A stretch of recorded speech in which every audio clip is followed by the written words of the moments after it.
Hello Mark, my name is John and my student number is S0341020 and I'm going to read Field March 2015 at TED 2015 Beginner, What Really Matters at the End of Life and my level is Junior at NCUE. Well, we all need a reason to wake up. For me, it just took 11,000 votes. I know you're too polite to ask, so I will tell you.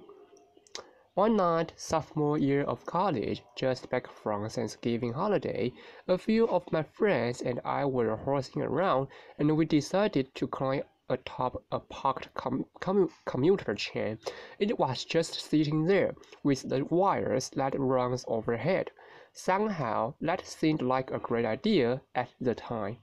We'd certainly done stupider things. I scurried up the ladder on the back, and when I stood up, the electrical current entered my arm, blew down and out my feet, and that was that. Would you believe that watch still works? Takes a licking. Laughter.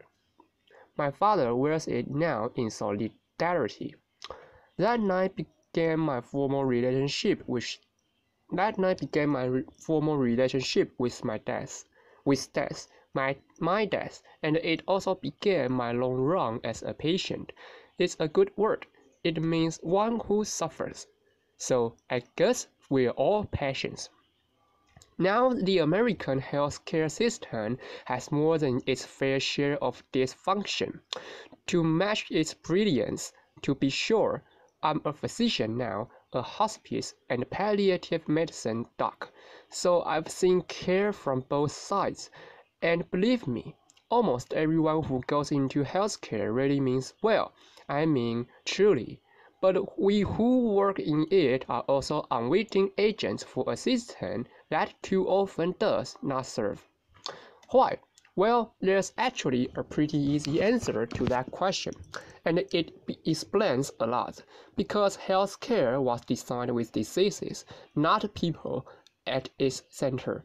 Which is to say, of course, it was badly designed, and nowhere are the effects of bad design more heartbreaking or the opportunity for good design more compelling than at the end of life. Where things are so distilled and concentrated, there are no do-overs.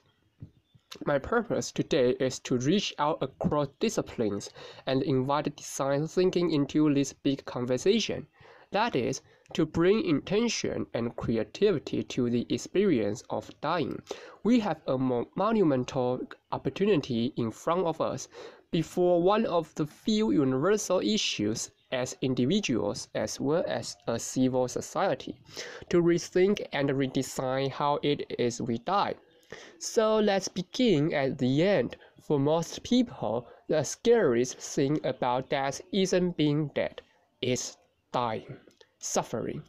It's a key distinction. To get underneath this, it can be very helpful to tease out suffering, which is necessary as it is. From suffering, we can change. The former is a natural, essential part of life, part of the deal. Until this, we are called to make space, adjust, grow. It can be really good to realize forces larger than ourselves.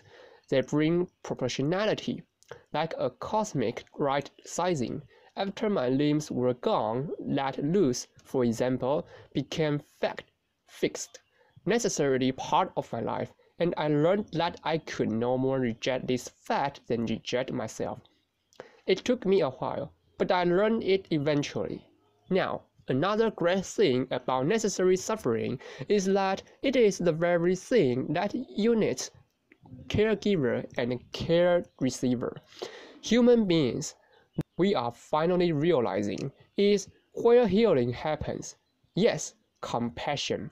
Literally, as we learned yesterday, suffering together. Now, on the system's side, on the other hand, so much of the suffering is unnecessary, invented. It serves no good purpose. But the good news is, since this brand of suffering is made up, well, we can change it. How we die is indeed something we can affect. Making the system sensitive to this fundamental distinction between necessary and unnecessary suffering gives us our first of 3 design cues for the day. After all, our role as caregivers, as people who care, is to relieve suffering, not add to the pile.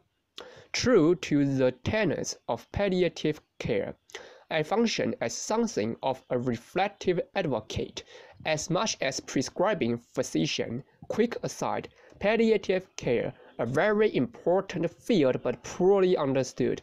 While it includes, it is not limited to end-of-life care. It is not limited to hospice. It's simply about comfort and living well at any stage. So please know that you don't have to be dying anytime soon to benefit from palliative care. Now let me introduce you to Frank. Sort of makes this point. I've been seeing Frank now for years. He's living with advancing prostate cancer on top of long-standing HIV. We work on his pain and his fatigue, but most of the time we spend thinking out loud together about his life, really about our lives. In this way, Frank grieves. In this way, he keeps up with his losses as they roll in, so that he's ready to take in the next moment. Lose is one thing, but regret quite another. Frank has always been an adventurer. He looks like something out of a Norman Rockwell painting, and no fan of regret. So it wasn't surprising when he came into clinic one day saying he wanted to raft down the Colorado River. Was this a good idea? With all the risks to his safety and his health, some would say no. Many did. But he went for it while he still could. It was a glorious, marvelous trip. Freezing water, blistering dry heat, scorpions, snakes, wildlife howling off the flaming walls of the Grand Canyon. All the glorious side of the world beyond our control. Frank's decision, while maybe dramatic, is exactly the kind so many of us would make if we only had the support to figure out what is best for ourselves over time. So much of what we're talking about today is a shift in perspective. After my accident, when I went back to college, I changed my major to art history. Studying visual art, I figured I'd learn something about how to see. A really potent lesson for a kid who couldn't change so much of what he was seeing. Perspective, that kind of alchemy, well, humans get to play with, turning anguish into a flower. Flash forward. Now I work at an amazing place in San Francisco called the Zen Hospice Project, where we have a little ritual and helps with this shift in perspective.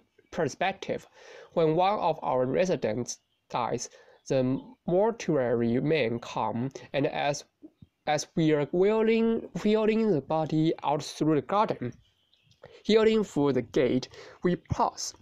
Anyone who wants, fellow residents, family, nurses, volunteers, the hearers, drivers too, now shares a story or a song or silence as we sprinkle the body with flower petals.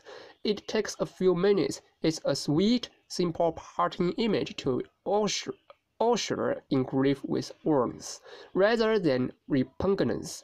Contrast that with the typical experience in the hospital setting, much like this floodlit room lined with tubes and beeping machines and blinking lights that don't stop even when the patient's life has.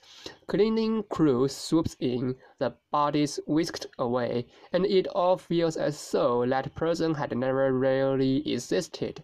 Well intended, of course, in the name of sterility, but hospitals tend to assault our senses, and the most we might hope for within those walls is numbness and aesthetic. Literally the opposite of aesthetic.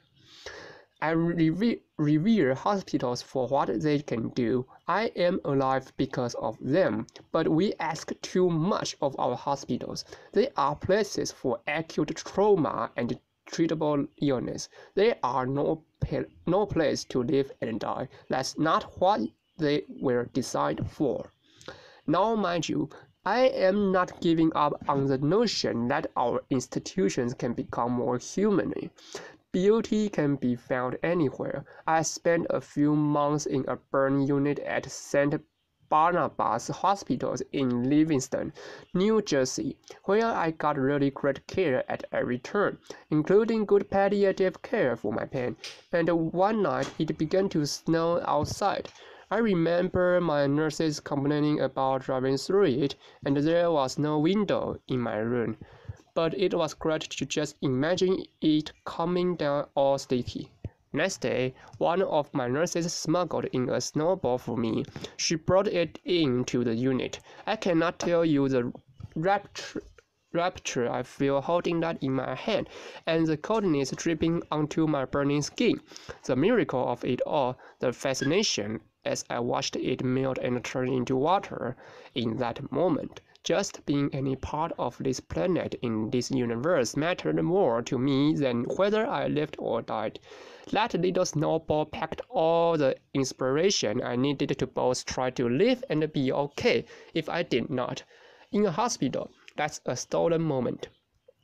In my work over the years, I've known many people who were ready to go, ready to die, not because they had found some final peace or transcendence, but because they were so repulsed by what their lives had become, in a word, cut off or ugly. There are already record numbers of us living with chronic and terminal illness, and into ever older age. And we are nowhere near ready or prepared for this silver tsunami. We need an infrastructure dynamic enough to handle these seismic shifts in our population.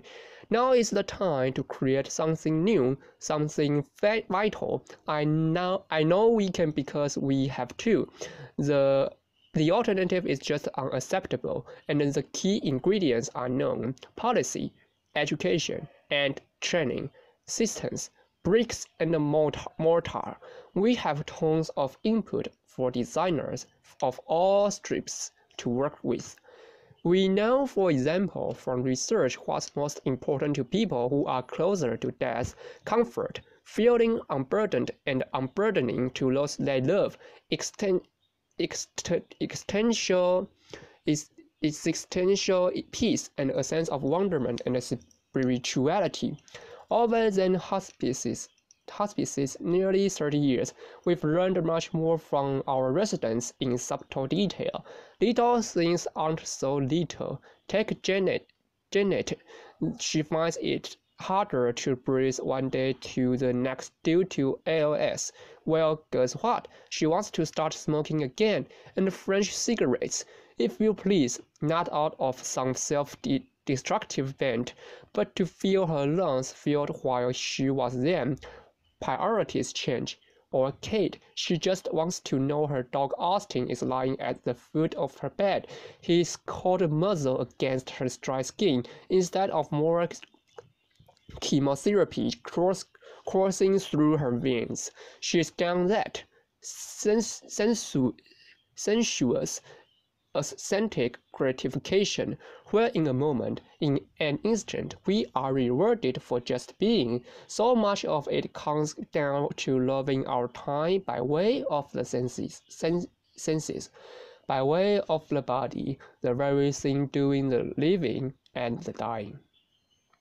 Probably the most poignant room in the Zem Hospice guest house is our kitchen, which is a little strange when you realize that so many of our residents can eat very little, if anything at all, but we realize we are providing sustenance on several levels. Smell, a symbolic plane, seriously with all the heavy-duty stuff happening under our roof. One of the most one of the most tried and true interventions we know of is to bake cookies. As long as we have our senses, even just one, we have at least the possibility of assessing what makes us feel human, connected. Imagine the ripples of this notion for the millions of people living and dying with dementia, sensorial delights that they say the things we don't have words for, impulses that make us stay present, no need for a past or a future. So if teasing unnecessary suffering out of the system was our first design cue, then tending to dignity by way of the senses, by way of the body, the aesthetic rhythm, is design cue number 2. Now, this gets us quickly to the third and final bit for today. Namely, we need to lift our sights to set our sights on well-being so that life and health care can become about making life more wonderful rather than just less horrible. Beneficence. Here, this gets right at the distinction between a disease-centered and a patient, or human-centered model of care, and here is where caring becomes a creative, generative, even playful act. Play may sound like a funny word here, but it is also one of our highest forms of adaptation. Consider every major compulsory effort it takes to be human. The need for food has birthed cuisine. The need for shelter has given rise to architecture. The need for cover, fashion, and for being subjected to the clock, well, we invented music. So, since dying is a necessary part of life, what might we create with this fact? By play, I am in no way suggesting we take a light approach to dying or that we mandate any particular way of dying. There are mountains of sorrow that cannot move, and one way or another, we will all kneel there.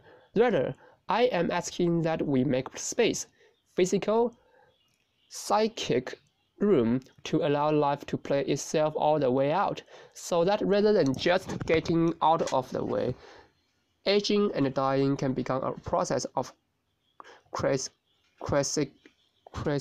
crescendo through to the end. We can solve for death. I know some of you are working on this.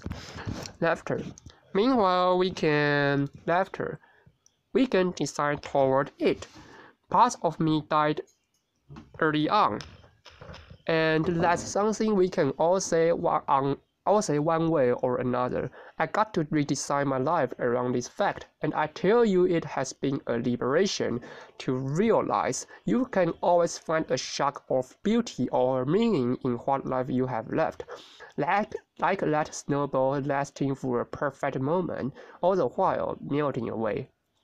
If we love such moments ferociously, then maybe we can learn to live well, not in spite of death, but because of it. Let death be what takes us, not lack of imagination. Thank you. Applause.